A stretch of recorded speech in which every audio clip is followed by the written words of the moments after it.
కాణిపాకం దేవస్థానంలో విధులు నిర్వర్తిస్తున్న ఉద్యోగులతో ప్రత్యేక సమావేశాన్ని నిర్వహించారు చైర్మన్. శ్రీ స్వామివారి దేవస్థానం ఆస్థానం మండపం నందు దేవస్థానం అధికారులు మరియు సిబ్బందితో మరియు హోంగార్డులు, సెక్యూరిటీ గార్డులు, అర్చకులు, వేద పండితులు, విడివిగా దేవస్థానం ఈవో మరియు దేవస్థానం చైర్మన్ సమావేశం నిర్వహించారు. సిబ్బంది ప్రతి భక్తుడిలోనూ దేవుణ్ణి చూడాలని సిబ్బందికి సూచించారు.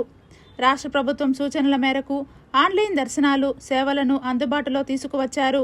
దీనిని ప్రతి భక్తుడికి తెలియజేసేలా చర్యలు తీసుకోవాలని సూచించారు.